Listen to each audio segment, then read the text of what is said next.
해피 이스터. 네, 부활의 아침을 축하하고 축복합니다. 제가 플로리다 템파에 있을 때 개척교회를 하면서 다운타운에 이제 전도를 하러 좀 다녔습니다. 거기도 한국 사람이 있기는 있는데 지역이 너무 넓고 이렇게 모여 사는 곳이 없어서 한국 사람 만나기가 쉽지 않아서 그 지역에 계신 PCA 미국 목사님과 함께 다운타운 전도를 좀 다녔는데요. 칼리지 힐이라는 동네가 아주 좀 밤에 가면 너무 험하고 낮에도 좀 너무 어둡고 그런 곳이었습니다. 가면 이제 홈리스들이 길에 쫙 나와 앉아 있어요. 그런데 집이 있는 사람들도 간혹 있는데 그 사람들도 홈리스랑 이게 같이 있으면 다 홈리스 같습니다. 다들 이제 희망 없는 눈으로 멍하게 하늘을 바라보며 이렇게 담배를 이렇게 피우고 있습니다. 주변에는 술병들이 막 널브러져 있고요. 목사님하고 같이 가다 보니까 이제 목사님이 아는 분들이 있어서 이름을 이렇게 불러주면 이렇게 있다가 눈이 반짝하면서 자리에 벌떡 일어나서 차로 막 달려옵니다. 자기 이름 불러준 게 너무 반갑고 고마운 것 같습니다. 뭔가 자기 이름을 알아주는 것만으로도 아주 시원한 생수 한 잔 들이킨 것처럼 얼굴에 미소가 막 번졌습니다. 물론 그들에게 물도 필요하고 빵도 필요하고 위생용품도 이렇게 나눠주고 그러는데 근본적으로 필요한 건 희망입니다. 사람이 희망이 없으면 그냥 그렇게 하루 종일 멍하니 주저앉아 있을 수밖에 없습니다. 여기를 벗어날 수 있다는 희망, 다음 주는 내년은 지금보다 더 나을 것이라는 희망, 그런 희망이 있을 때 사람이 생기가 나고 바뀌어가기 시작하죠. 그들에게 만약에 하루를 살 수 있고 일주일을 살 수 있는 돈과 물품만 준다면 그들은 죽을 때까지 그렇게 일주일 단위로 살아가는 것이 유일한 삶의 목적이 되고 말 것입니다. 인생이라는 것이 그저 숨만 붙어 있으면 살아가는 것이 아닙니다. 인생에는 목적이 있습니다. 인생의 목적은 하나님을 영화롭게 하고 영원토록 그분을 즐거워하는 것이다 라고 우리가 개혁주의 신앙에서 알고 배우고 고백하고 있는데 그 창조의 목적이 깨어졌다가 예수님의 부활하심으로 우리가 그것을 구원의 목적으로 다시 첫 창조의 목적을 갱신하게 된 것입니다.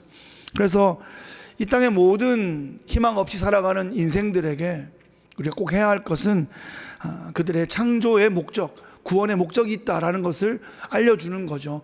그게 전도입니다. 이 세상을 살아가는 사람들을 그저 영적인 눈으로 이렇게 바라보면 그 사람이 지금 어떤 모습이든지 어떤 차를 타고 왔든지 어떤 집에 살든지 간에 영적으로는 사실 다 홈리스들인 거죠. 돈이 없는 홈리스는 돈이 없어서 힘들지만 돈이 있는 홈리스들은 돈을 막 흥청망청 쓰다가 그것이 결국은 자신을 더 허무하게 만드는 영적 홈리스임을 증명하고 말 것입니다. 영적 홈리스의 삶을 끝내는 유일한 길은 우리 인생의 주인이신 예수님을 만나는 길입니다. 믿습니까? 아멘.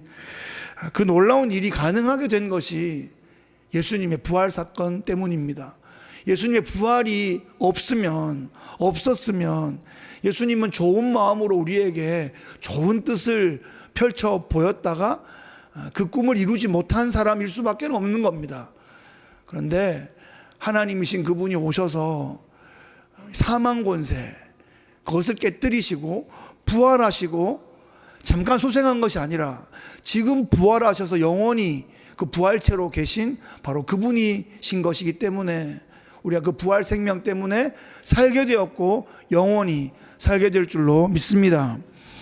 이 부활을 믿게 될 때 우리가 영원한 본향을 알게 되고 우리를 창조하신 아버지, 진짜 아버지를 알게 되고 생의 의미와 목적을 발견하게 되는 것입니다.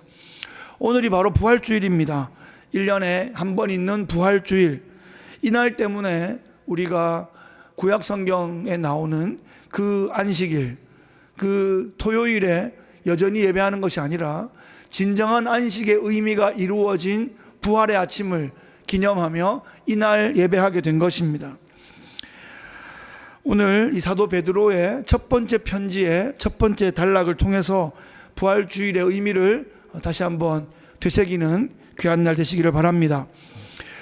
베드로가 이 편지를 누구한테 보내고 있냐? 흩어진 나그네에게 보내고 있습니다.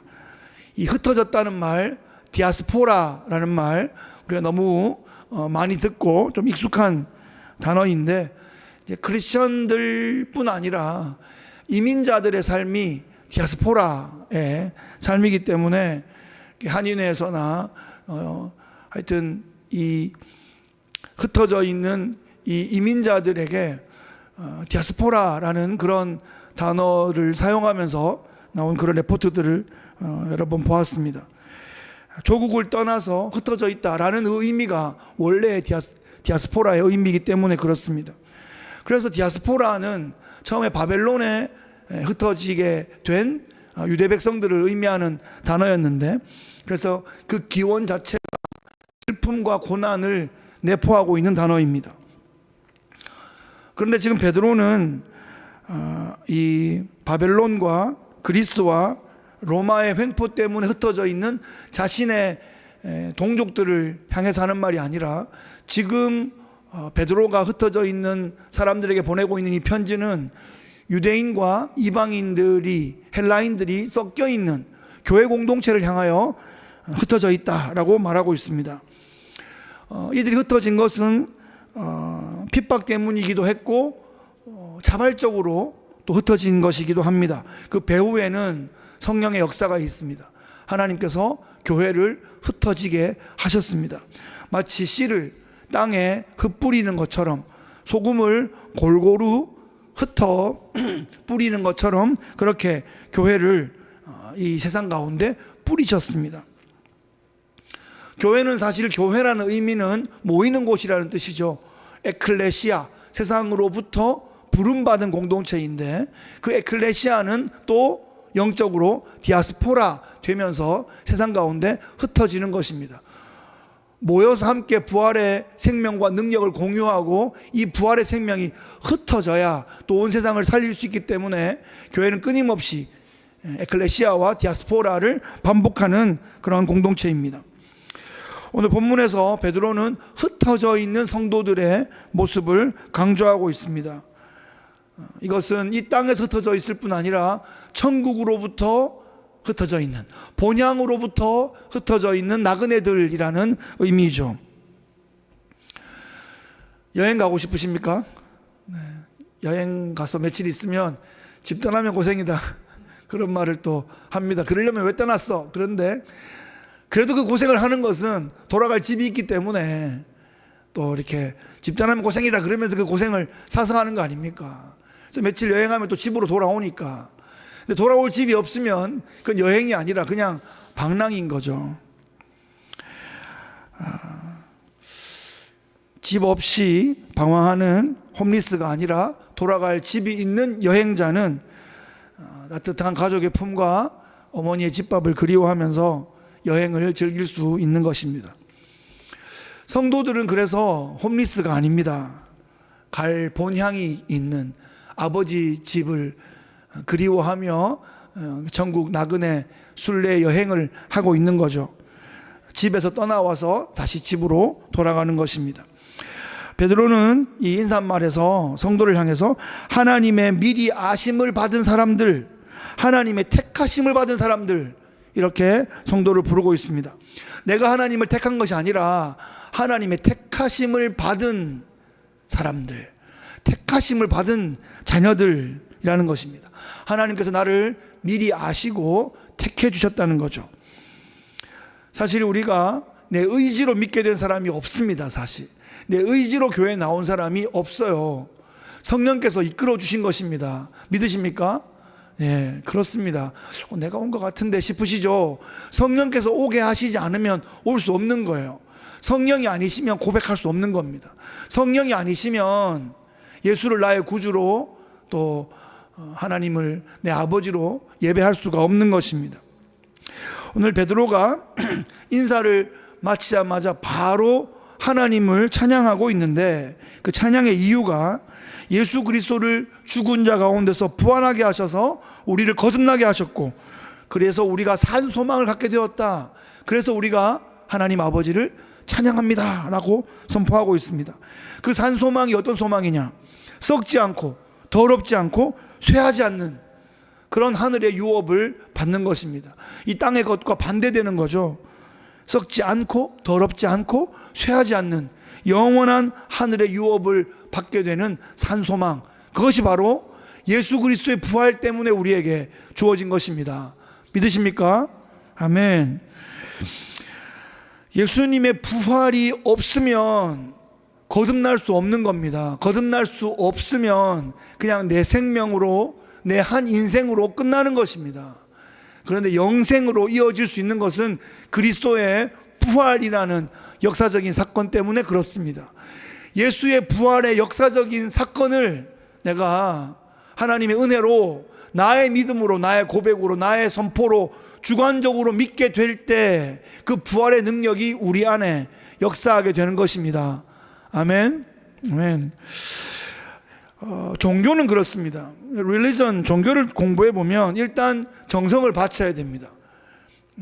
뭐 현상적으로도 실제적으로도 절을 많이 한다든지 또 시주를 많이 한다든지 선행을 많이 한다든지 하는 것을 카운트해서 내가 착한 일을 많이 했으니까, 또는 저 사람은 착한 일을 많이 하니까 좋은 데 가겠지 라고 하는 것이 일반적인 종교의 모습입니다. 그런데 그런 것에 우리의 영생이 걸려 있는 것이 아니라 우리의 영생은, 우리의 구원은 그리스도의 부활에 걸려 있는 것입니다. 예수님께서 나의 죄를 위해 죽으시고 나의 의를 위해 부활하신 것, 그것을 믿지 않으면 아무리 열심히 선행을 행해도 구원은 받을 수 없습니다. 좋은 칭찬은 받을 수 있을지 몰라도 예수님의 부활이 천국으로 가는 길을 열어주셨고, 오직 그 길을 통해서만 우리가 구원받고 부활할 수 있는 것입니다. 이 부활이 하나님의 능력이고 이 부활이 하나님의 은혜입니다. 오늘 본문에서 우리가 부활을 믿어서 거듭나게 되면 어떤 현상이 생기냐? 산 소망을 갖게 된다, 이렇게 말하고 있습니다. 나그네에게 필요한 것은 집으로 돌아간다는 소망, 참 좋은 집이 있다는 소망, 참 좋은 내 아버지가 있다는 소망, 참 좋은 내 동역자들이, 내 친구들이 있다는 그 소망입니다. 천국은 그래서 참 좋은 곳입니다.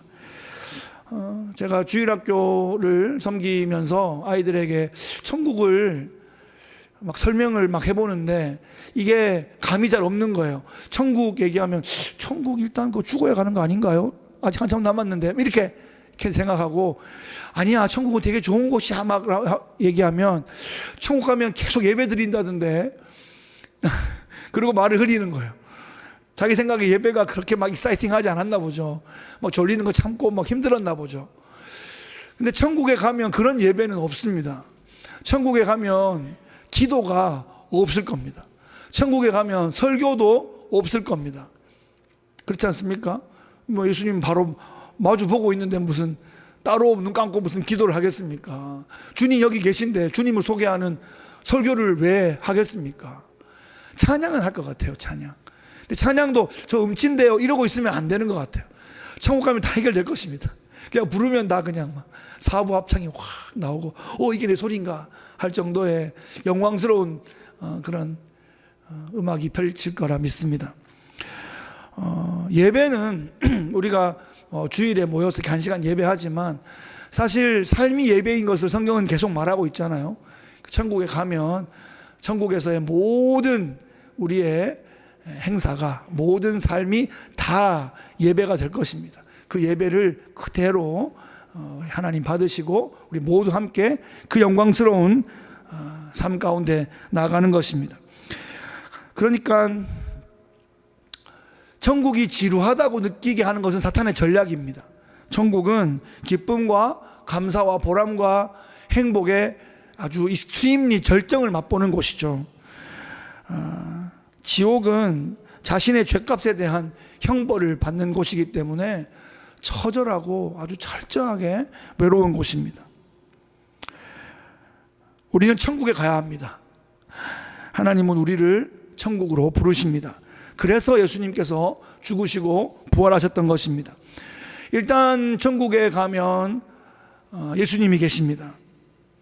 우리가 말로만 들었던 믿음의 사람들이 거기 있을 것입니다. 그리고 우리가 알고 있는 먼저 간 믿음의 사람들이 그곳에서 기다리고 있을 것입니다. 얼굴과 얼굴을 대하여 만나게 될 날이 곧 올 것입니다. 기대되지 않습니까? 저는 보고 싶은 분들이 많은데 모든 우리의 활동이 다 하나님의 영광으로 가득 찬 예배가 되는 그 천국의 삶을 기대하게 됩니다. 우리의 육신의 장막을 벗게 되면 육신은 쉬는 것이고 우리는 새로운 차원에서 새로운 공간에서 모든 충만한 것들을 누리게 될 것입니다. 천국에서 우리가 누리는 것은 오늘 본문이 말하는 것처럼 일시적인 것이 아니고 제한적인 것이 아니고 유한한 것이 아니라고 했습니다. 썩지 않고 더럽지 않고 쇠하지 않는 그런 유업입니다. 실체가 있는데 영원하다는 것입니다. 해 아래는 그런 게 없는데 해 위에 하늘의 세상에는 그렇습니다. 제가 잘 아는 분 중에 천국에 계신 분은 저희 장인어른이신데 제가 아는 분 중에 가장 확실하게 천국에 계신 것 같습니다.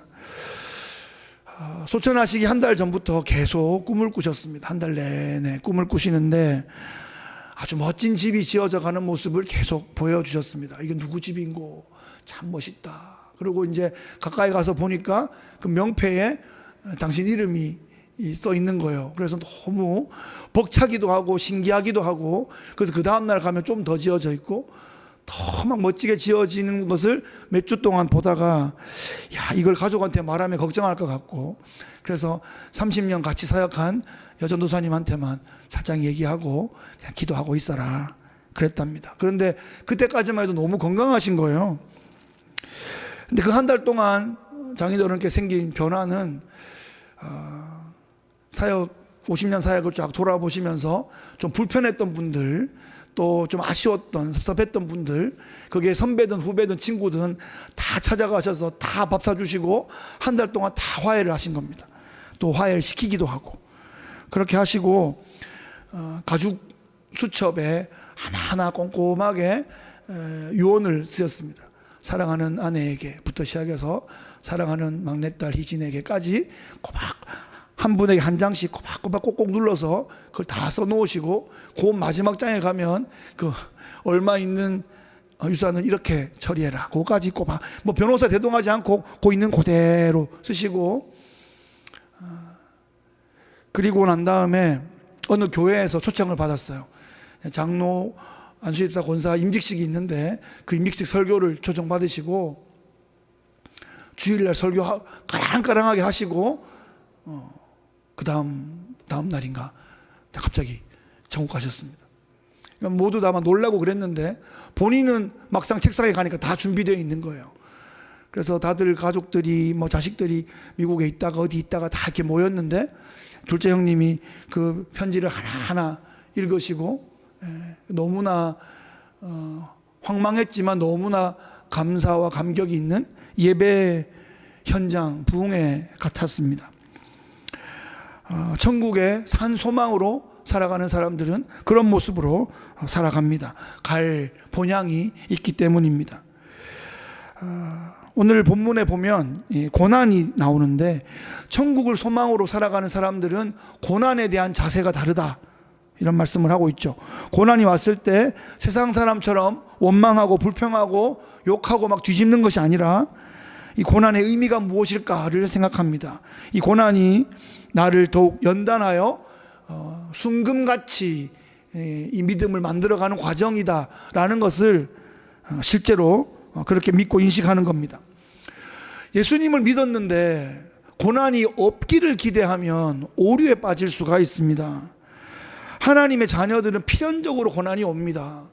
그 필연적 고난을 우리가 어떻게 맞아야 하는가, 어떻게 그것을 통과해야 하는가.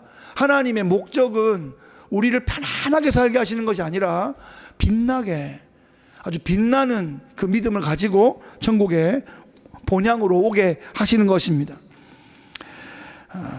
내가 예수를 믿는데 고난이 오면 이 금덩어리에서 불순물을 제거하고 아주 재련하여서 순금을 만드는 과정이구나, 그렇게 생각하셔야 할 것입니다.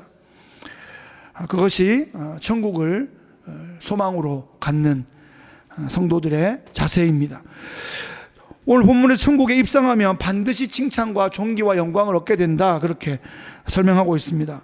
물론 정도의 차이는 있지만 하나님께서 각 성도에게 알맞은 고난을 제공하셔서 믿음을 잘 붙잡고 본향으로 돌아오게 하십니다. 그래서 히브리서에도 말하고 있는데 시험이 없으면 하나님 자녀가 아니다, 이렇게 말하고 있어요. 시험을 통과하면서 우리가 더욱더 하나님 자녀 되는 것이고 하나님 자녀임을 증명하고 증거하게 되는 것입니다. 바울도 로마서에서 현재의 고난이 장차 얻을 영광과 좋게 비교할 수 없다, 그렇게 말했습니다. 부활을 믿는 성도는 그런 자세로 고난을 대하며 살아갑니다.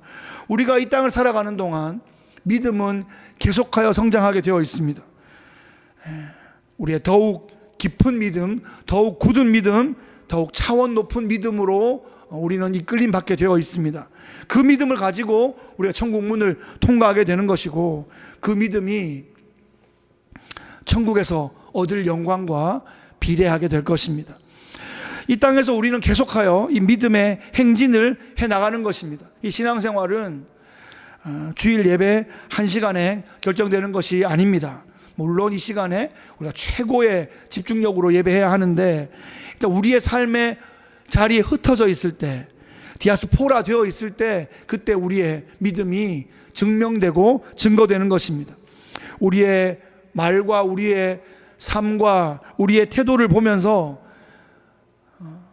나그네들은, 영적인 홈리스들은 본향이 있는 사람은 저렇게 살아가는구나 라는 것을 간접적으로 보게 되는 거죠.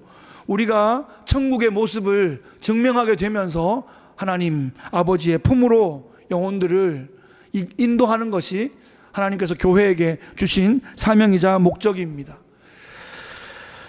말씀을 정리하겠습니다. 오늘 말씀의 제목, 천국에 산 소망을 가지라 하는 제목으로 함께 말씀을 나눕니다. 천국에는 어떻게 가는 거죠? 예수님 믿으면 가는 겁니다. 그렇죠? 돈으로도 못 가요, 해봤잖아요. 여러 가지가 다 있는데 그게 되게 5살 때 불렀던 거지만 사실은 그것을 나이 50살이 돼도 여전히 5살 때 불렀던 그것들을 새로운 좀 변형된 차원에서 업그레이드 버전을 붙잡고 있는 거 아닙니까?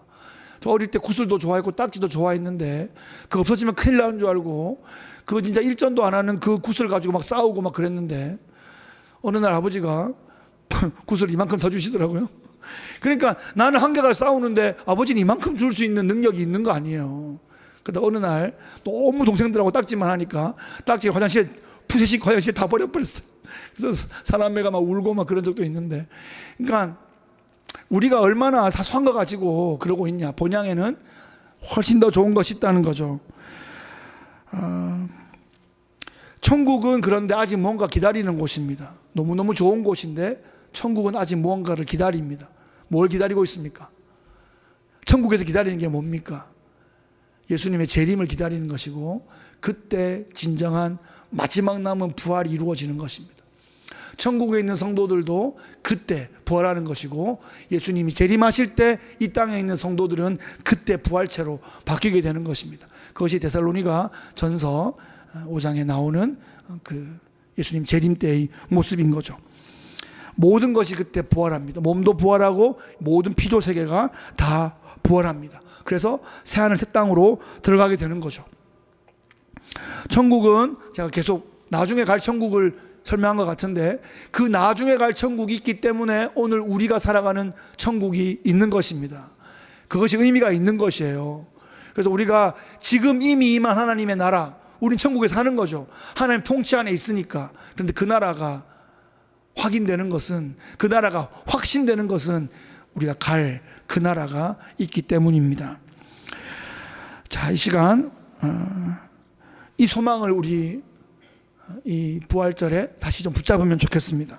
이 땅에서 벌어지는 일들에 너무 일희일비하지 마시기 바랍니다. 뉴스 보시고 너무 낙심하지 마시기 바랍니다. 하나님을 떠난 이 세상은 그렇게 거짓과 선동과 죄악과 중독에서 헤어나올 수가 없는 것입니다. 오직 천국의 산 소망으로 썩지 않는 영원한 하늘의 유업을 이미 얻으시고 후에 완전히 함께 누리는 천국 백성들 다 되시기를 예수님 귀하신 이름으로 축복합니다. 아멘.